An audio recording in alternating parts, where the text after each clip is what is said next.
De volta com o Direto do Plenário, com imagens já do retorno dos ministros para o plenário do Supremo Tribunal Federal, na expectativa da segunda parte da sessão da tarde desta quinta-feira. Ainda há muitos processos na pauta de julgamentos e que poderão ser chamados a qualquer momento a partir do início agora da sessão, chamado pregão, em que é anunciado o processo a ser julgado. Vamos acompanhar ao vivo, como sempre, direto do plenário. Gostaria de avisar os senhores advogados presentes. Primeiro, que o intervalo foi mais longo porque há deliberações que nós estávamos fazendo lá dentro. Não foi uma refeição longa assim, não, mas é uma oportunidade que nós temos de deliberar sobre questões mais complexas. E justamente por causa disso, nós estamos adiando para ser o primeiro processo da próxima sessão esse conjunto de embargos de declaração que envolve a contribuição social sobre o lucro líquido. Okay? Então, está marcado o primeiro processo da próxima sessão. E, nessa mesma sessão, um outro tema que traz alguma polêmica é o item 6 da pauta de hoje, recurso extraordinário 958.252, são embargos de declaração, propósito de modulação na questão envolvendo a terceirização. Um caso que nós julgamos algo semelhante hoje mais cedo, mas tem aqui uma complexidade, o ministro Zanin pediu destaque e, portanto, nós vamos também decidir a proclamação desse resultado na próxima sessão. De modo que, pedindo desculpas aos advogados, eu já tive desse lado também, já vim aqui muitas vezes sem conseguir julgar o meu caso, mas agora nós vamos colocá-lo em primeiro da pauta da semana que vem, na sequência do feriado, para essa deliberação final. E agora eu vou chamar para julgamento o recurso extraordinário 586.068, procedente do Paraná, da relatoria da ministra Rosa Weber, originalmente, que tem como recorrente o Instituto Nacional do Seguro Social e como recorrido Hilária Antunes Cardoso e como amicus curiae o Instituto Brasileiro de Direito Previdenciário. Nós estamos aqui numa situação de proclamação do resultado. Eu vou fazer um breve histórico do julgamento para que os colegas estejam a par.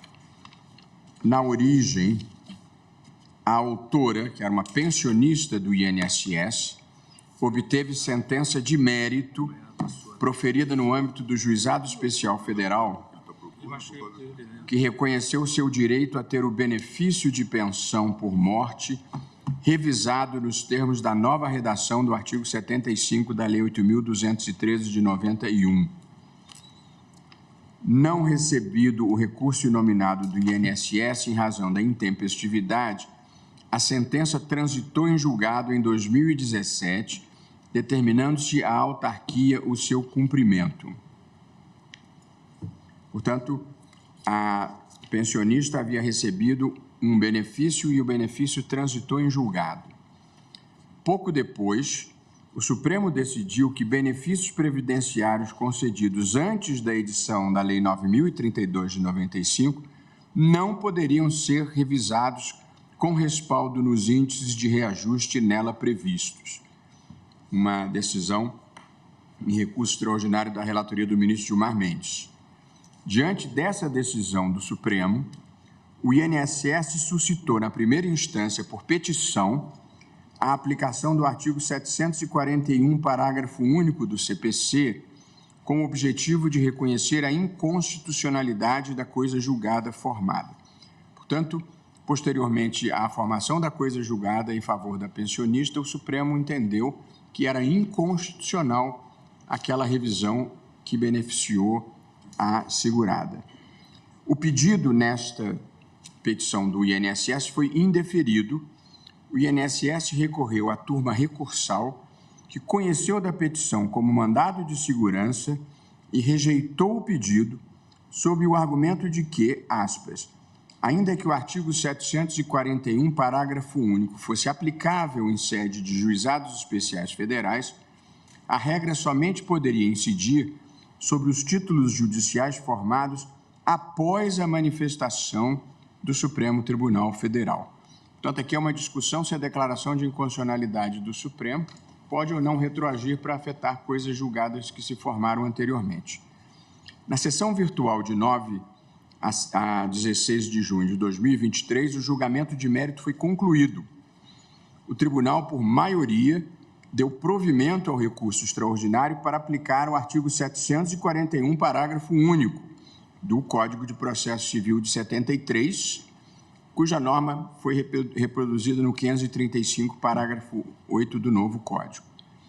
E aí prevaleceu o voto do ministro Gilmar Mendes, tendo ficado vencida a ministra Rosa Weber, a ministra Carmen Lúcia e o ministro Edson Fachin, que negavam provimento ao recurso. Em seguida, o tribunal deliberou fixar a tese de repercussão geral em assentada posterior. A situação do julgamento ficou assim. A ministra Rosa Weber votou: a regra da impugnação de inexigibilidade do título executivo judicial fundado em lei ou ato normativo declarados inconstitucionais pelo Supremo, ou fundado em aplicação ou interpretação da lei ou ato normativo, tidas pelo Supremo como incompatíveis com a Constituição, tem aplicabilidade no âmbito dos juizados especiais. E foi acompanhada pela ministra Rosa Weber, pela ministra Carmen Lúcia e pelo ministro Edson Fachin. E aí veio a posição do ministro Gilmar Mendes. A tese dele de julgamento tem 3 proposições.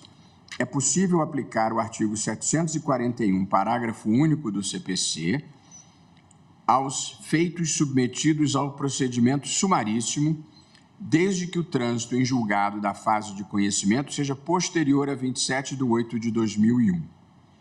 Segunda proposição, é admissível a invocação como fundamento da inexigibilidade de ser o título judicial. É admissível a invocação como fundamento da inexigibilidade do título judicial fundado em aplicação ou interpretação tida como incompatível com a Constituição, quando houver pronunciamento jurisdicional contrário ao decidido pelo plenário do Supremo, seja no controle difuso, seja no controle concentrado de constitucionalidade. E terceira proposição do ministro Gilmar. O artigo 59 da Lei 9.099 de 95 deve ser interpretado conforme a Constituição para afastar sua incidência quando o título executivo judicial se amparar em contrariedade à interpretação ou sentido da norma conferida pela Suprema Corte anterior ou posterior ao trânsito em julgado, admitindo, respectivamente, o manejo de impugnação ao cumprimento de sentença, inclusive mediante simples petição ou de ação rescisória, e aqui é importante gravar esse último termo.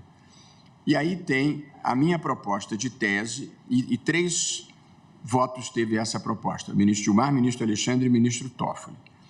E depois tem a minha proposta de tese, que acompanha o ministro Gilmar Mendes, apenas com a retirada da referência à ação rescisória, porque a legislação expressamente veda a ação rescisória em juizados especiais. Então, a terceira proposição ficou: o artigo 59 da Lei 9.099 não impede a desconstituição da coisa julgada quando o título executivo judicial se amparar em contrariedade à interpretação ou sentido da norma conferida pelo Supremo, anterior ou posterior ao trânsito em julgado, admitindo, respectivamente, o manejo de impugnação ou cumprimento de sentença ou simples petição a ser apresentada em prazo equivalente ao da ação rescisória. Portanto, e essa minha proposição teve 4 votos. Meu próprio, do ministro Nunes Marques, do ministro André Mendonça e do ministro Luiz Fux. Eu já conversei com o ministro Gilmar Mendes, que concordou com a minha proposição de tese, retirando a referência à ação rescisória. Eu também, senhor presidente, que eu havia acompanhado o ministro Gilmar, eu adiro à proposição do item 3 de Vossa Excelência. E, portanto, essa passa a ser a posição majoritária. O ministro Zanin não participou do julgamento, nem Não, o ministro André Mendonça participou e votou me acompanhando, o ministro Luiz Fux acompanhou, o ministro Nunes Marques acompanhou.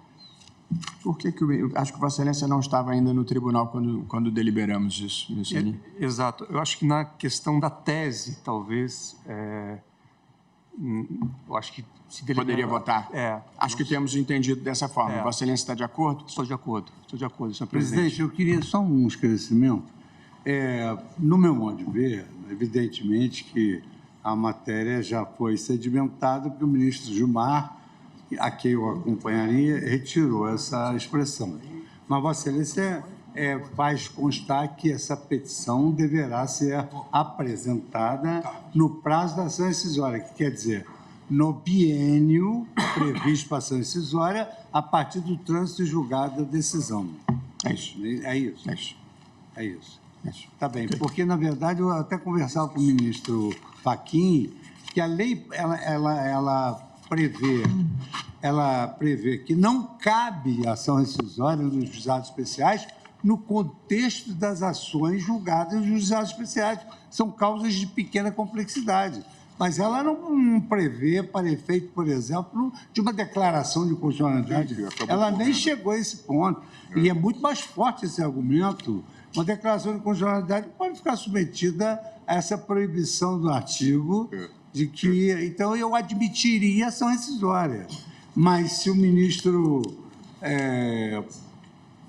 Barroso está propondo que a petição faça as vezes de uma ação rescisória, na medida que determina que ela seja apresentada no prazo da ação rescisória, eu acho que é uma questão de forma que não... Haveria ponderações, que eu cheguei até a conversar com o ministro Barroso, mas no sentido de que, eventualmente, essa petição vai ser apresentada ao próprio juízo, o juizado especial, e que a ação rescisória teria que ir para a Câmara, o órgão recursal do juizado especial. E aí tem o argumento de acúmulo, em suma, mas em se tratando desse objeto, que é uma declaração de inconstitucionalidade, certamente o desejo aqui é que se cumpra o mais rapidamente possível a decisão.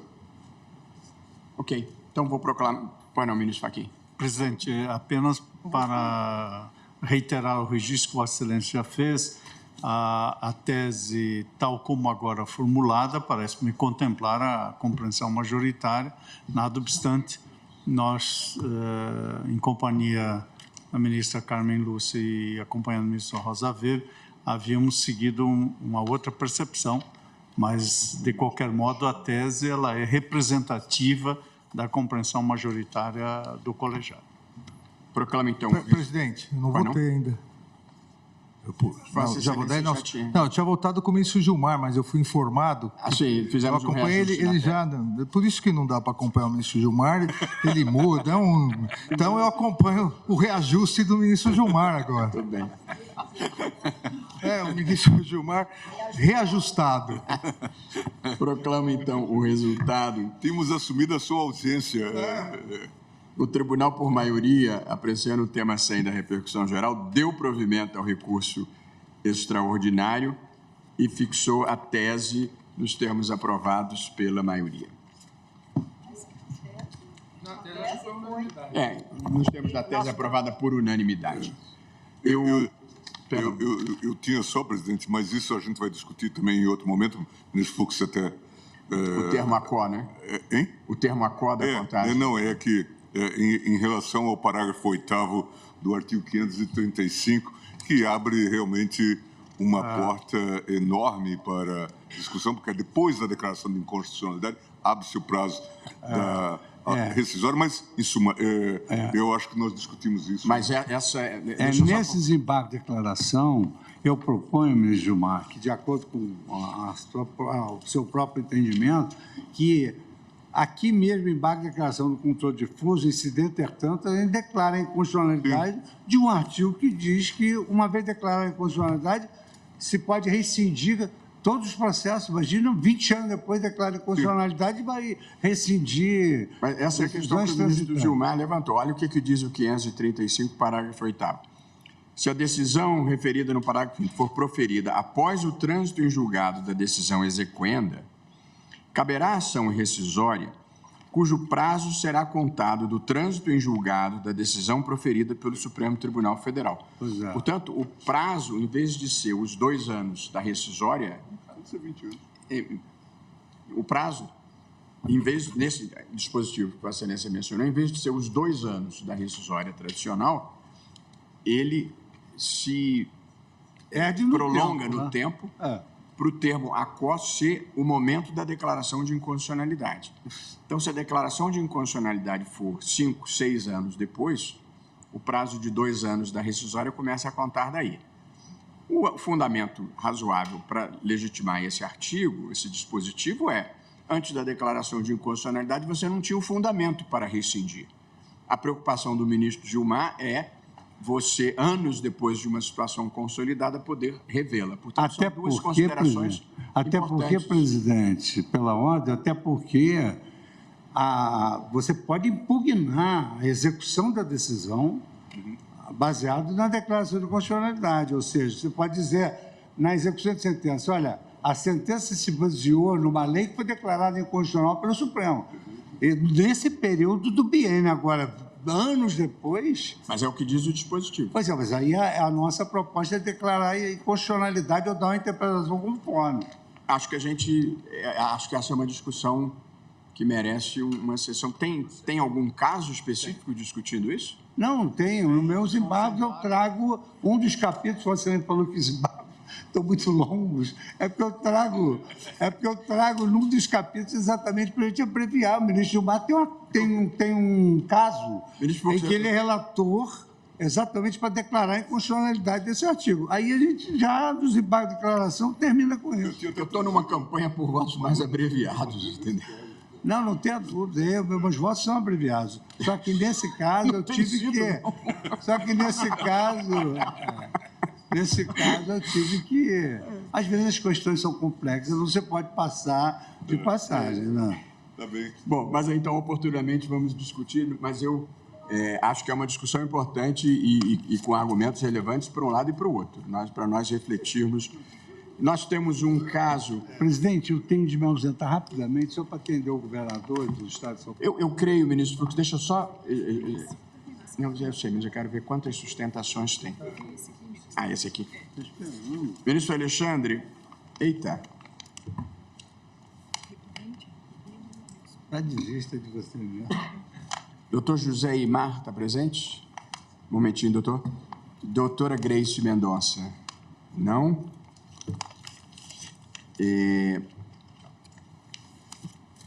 Tem um conjunto de Amit Cury.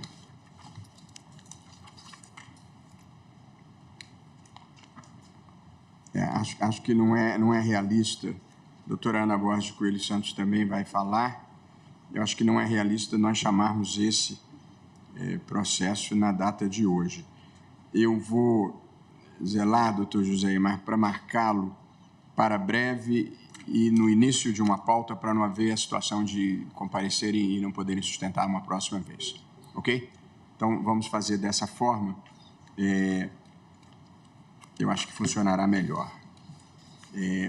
O outro caso era o caso específico da contribuição social sobre o lucro líquido, com uma discussão complexa sobre modulação. Também não gostaria de fazer em período apertado. E a outra é a questão da modulação no caso da terceirização, que o eminente e querido ministro Fux tem um voto um pouco alongado e também não terá Isso me lembra a história de dois trabalhadores. Um não estava trabalhando e o outro também não. Aí o patrão perguntou, e aí, não vai trabalhar? Ele falou assim, saco vazio não fica em pé. E o outro não estava trabalhando e já tinha comida, ele falou assim, saco cheio não enverga. Então, é mais ou menos isso, quer dizer, ou a gente fundamenta, ou a gente não fundamenta, mas cai exatamente na mesma crítica. Mas, infelizmente, tem casos que realmente... houve uma discussão muito grande sobre se houve modulação na DPF e se não houve no RE. E, em segundo lugar, a discussão sobre ato normativo, se a súmula... Não, só... Depois do voto no juiz de garantias, ficamos todos traumatizados. Mas tem um caso agora Outro dia que me falaram, no caso do juiz de garantias, recente... Ainda tem embargo. Não há. Aliás... E todo mundo está esperando a partir de que momento conta o prazo para os PIX. Mas a data do julgamento... Não, mas há inclusive... Já está correndo, a data do julgamento. Não, pois é, mas há um... Esse prazo já está correndo. Exato, mas há um pleito que eu vou submeter ao plenário que é exatamente sobre a alegação de que há uma impossibilidade física de se cumprir aquele prazo de 90 dias. Há um pedido nesse sentido que eu vou submeter. Mas só para já deixar... Imagina quantas gavetas. Só para deixar um questionamento a essa tese, é interessante que ninguém perguntou. Na verdade, ao dizer que é impossível cumprir o prazo, eles estão dizendo que não sabem quanto, não é, procurador? Que eles não sabem que piques eles abriram. Na verdade, ministro Gilmar, não havia controle nenhum, porque 90 dias dá para fazer auditoria na maior empresa do mundo. Se tiver os dados, né? É um pique num aumentativo. Mas vamos deixar para julgar. Eu acho que eu vou encerrar a sessão. Vamos deixar para julgar. Está piorando. Deixar para julgar no plenário. Agradecendo a presença, a colaboração dos ilustres advogados, pedindo desculpas por não ter sido possível a sustentação na data de hoje, vamos remarcar oportunamente. E eu declaro encerrada a sessão.